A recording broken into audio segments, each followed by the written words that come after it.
Oh, she almost up there. You got this, Granny. Okay. Ooh, Okay. it's a spider web now. I guess the swing didn't work, so we changed, and now we on the spider web. And remember, you gotta be willing to try. Oh, pretty. If it's not working, we need to do this together. Yay! Yay! Yay! Yay! Hi guys, welcome back. This is the fourth episode. Is it? It's either the fourth or third. I think it's the fourth. Yep. Okay. Today different scenery. Yay.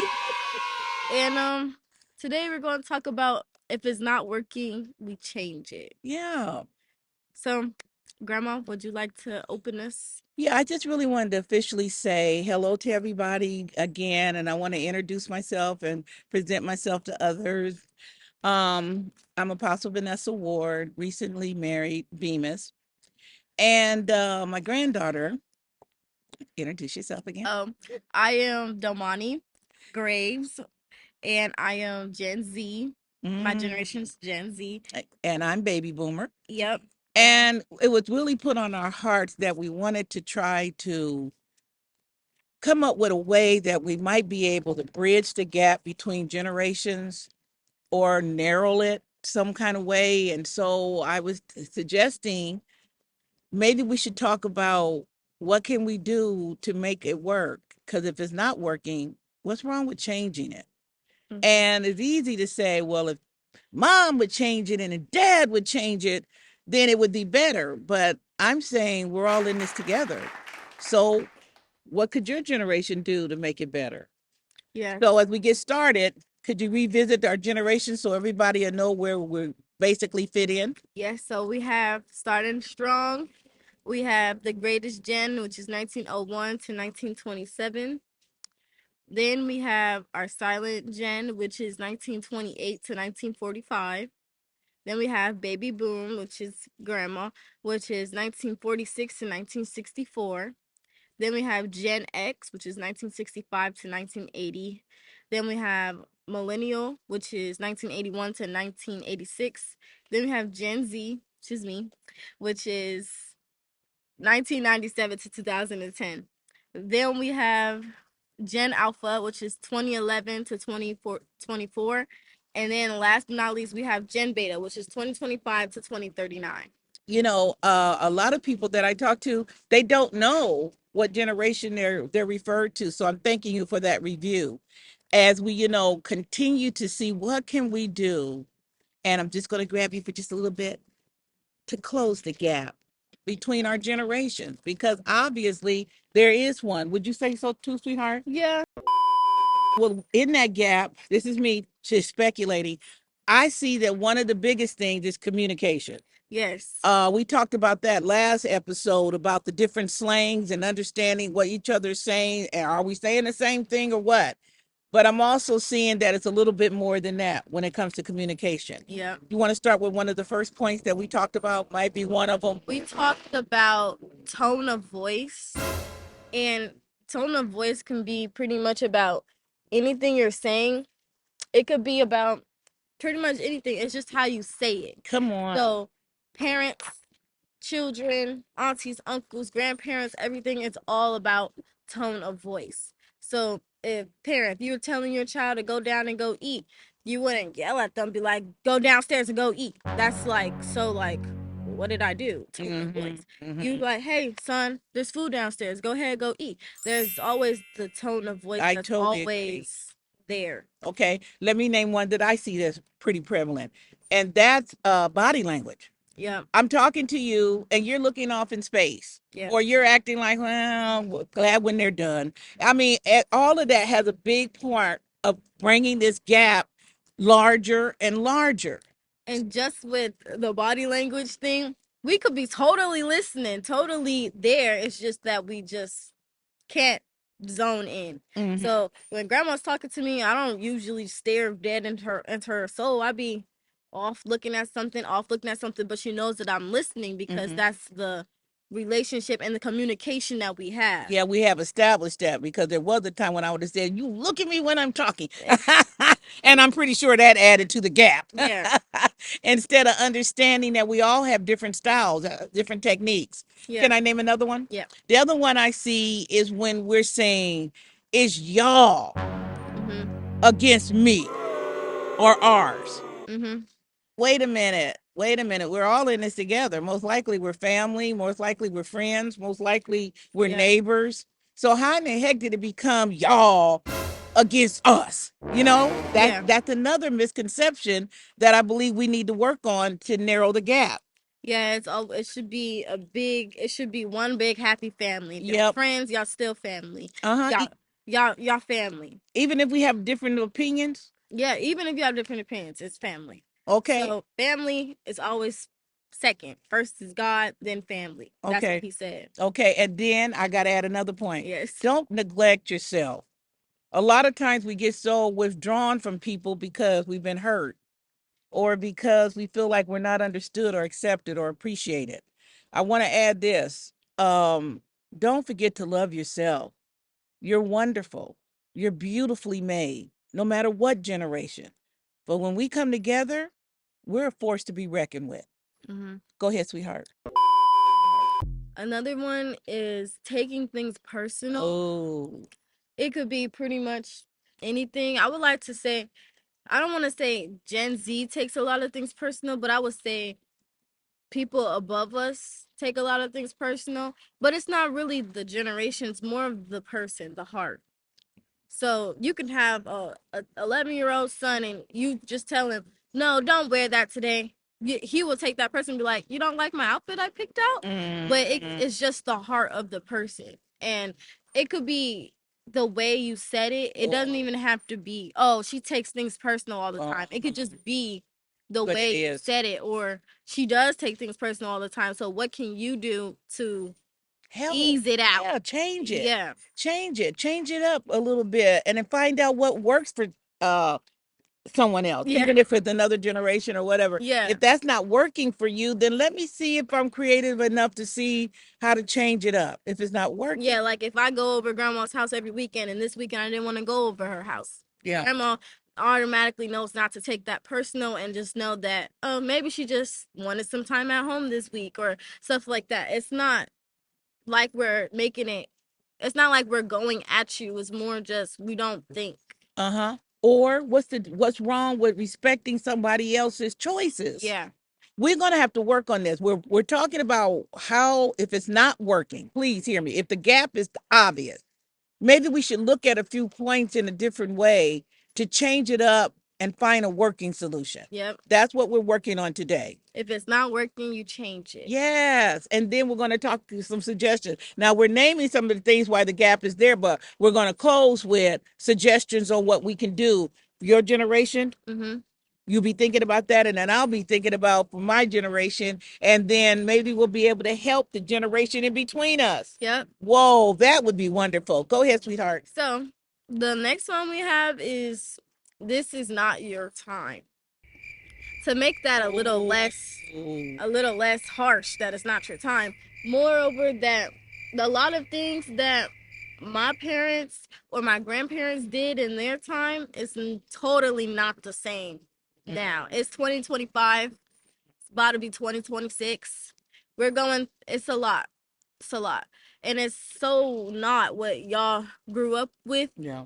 But what in our family, we listen to each other. So if mom was like, "Hey, you probably shouldn't do this because da da da, this back in my time, this that," we wouldn't instantly be like, "Well, no, mom, it's 2025. No one does that." We'll still listen, agree, and we'll add in our 2 cents, I should say. Okay. So, like if mom said, "Hey, if you guys will walk to the store and go get me this, that," and we're like, "Why would we have to walk and we could just take the bus?" And she was like, "Well, maybe the bus is not safe, but it's 2025.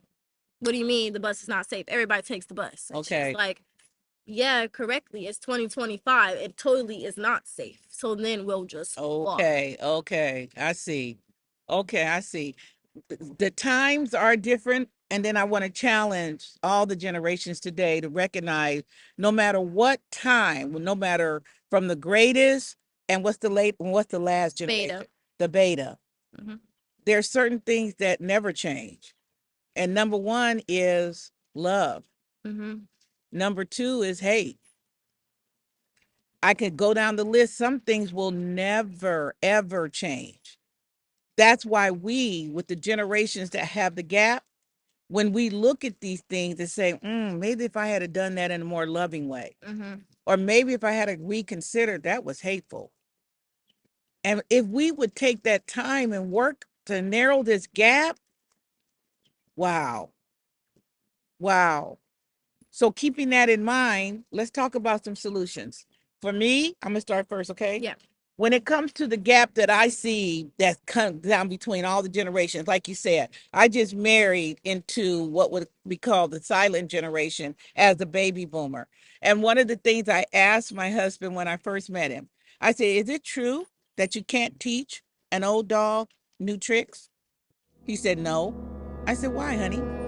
He said, "Because they don't want to learn any new tricks." I said, "Oh, okay. We can call that shade if you want to." Yeah. I said, "Oh, so we're trying to say that our stubbornness or our unwillingness to hear, understand the plights of the next generations and how they're different, we're going to say that we'll stay stubbornly here and not yield to listening and making sure we keep love in the forefront. What do you think?" And that's kind of where the it's not your time. This is not your time. That's kind of where that came from. Like you can't teach an old dog new tricks, and they just don't want to learn, and they'll just be like, "Oh no, I'm stuck in this time. I'm stuck in this time." Mhm. They're like, "No, it's No, not." no, it's so much more Yeah. if we open up to the things that will always be here for Yeah. all people for all time. Yep.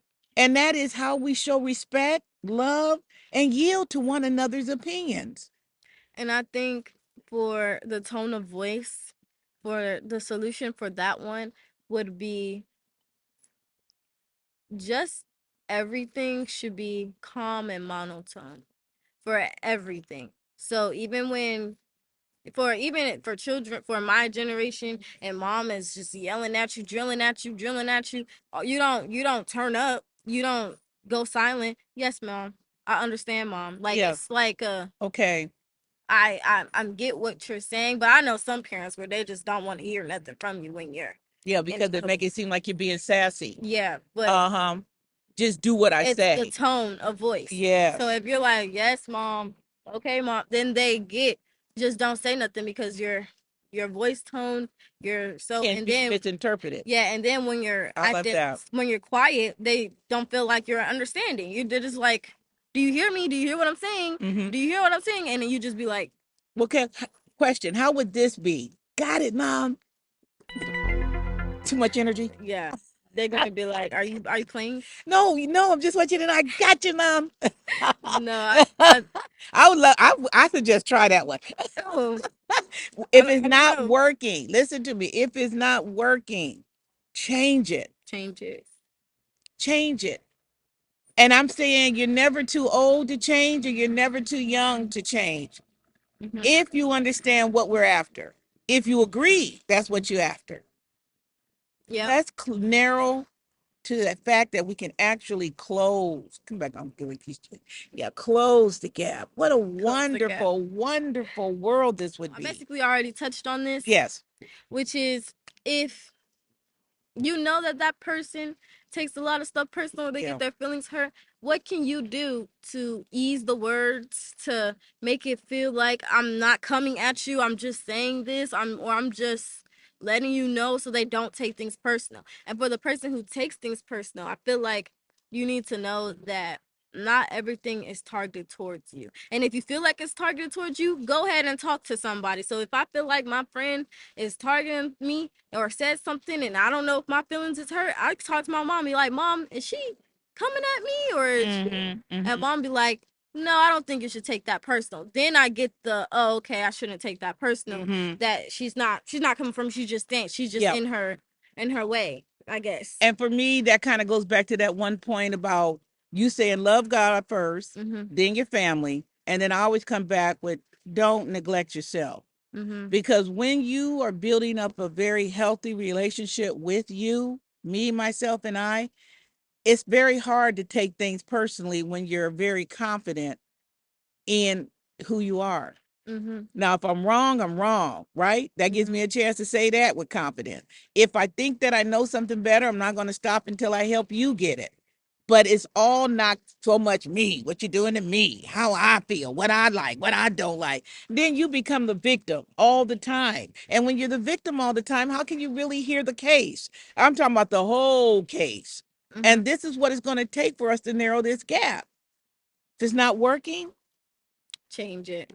Try a new way. come on. And it's there. So here in Omaha, Nebraska, class will be ending May 21st. We are looking to get with the youth in our city to help with these things that we're now talking about, not to mention relationship class and all the things that it takes to help you be the best you can be. Now, it doesn't just stop and start with your generation. Mm-hmm. We're also looking at the parents to see how can they come around the round table, even if we do it in separate sections. The important thing is let's get this gap closed. Let's close it, God. We need each other. We need each other. And you never know. One more quick story. I know when I was first coming into understanding who I was as a young lady, um, I was expecting that all the help was going to come down from the top. I mean, my elders were going to just teach me everything. I'll go, Shower you. I'm going to get it. Then I found out, oh my God, they got more leaks in the boat than I did. Mm-hmm. Then I found out, guess what? You can make a difference right where you are, What no I, matter what generation you are. what I noticed is that parenting is like a whole patcher. I don't know how to explain that, but like, let's say your mom is your grandma made the basket. She weaved the basket. Your mom, while your grandma is raising you, the basket gets a little old. The Okay. basket starts having a little holes in it. Okay. So your mom, when your mom makes you, she starts weaving those holes up, weaving those holes up. But as she's raising you, the basket also starts creating new holes and Yes. Come on, baby. new blemishes. So Yes. when you are being raised, you have the option to choose if you want to not tear your basket up and build it stronger. So when you have your child, that your child will Yeah. have a Yeah. perfectly brand new basket, Okay. perfectly new everything, clean everything. So you wouldn't have to go through, so your mom wouldn't have to go through weaving it Repeat up them, and doing patching all the hole. and doing Yeah. all that. So I feel like that's what. Okay. I love that. I love that analogy. I've seen a lot of people do that. Mm-hmm. Oh, I'm not going to do anything like my mom and dad. We're going to do this fresh. Mm-hmm. Okay. That's like throwing the baby out with the bath water. But You, I'll give you a chance to catch that one. Okay. But basically, there's some good and some bad. You hear me? Some happy and some sad things that come with growing from the baby generation up to the greatest. That's the challenge of life. So we glean the good. Come on, yeah, y'all. Huh? And then we separate the bad, and then we pass on the legacy so that you can run even better. But that means we got to come together to be able to do that. and I Other than that, you going off what you think, and I'm going off what I think, and what happens? Nothing good.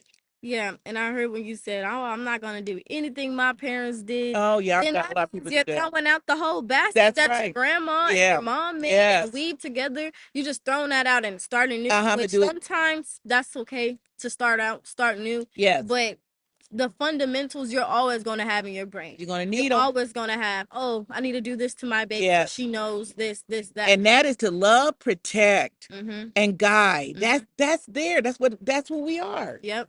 And if that starts getting all confused, like, oh, you don't know, no, you don't listen to me. Come on, get rid of the trash. Yeah. Let's throw that out.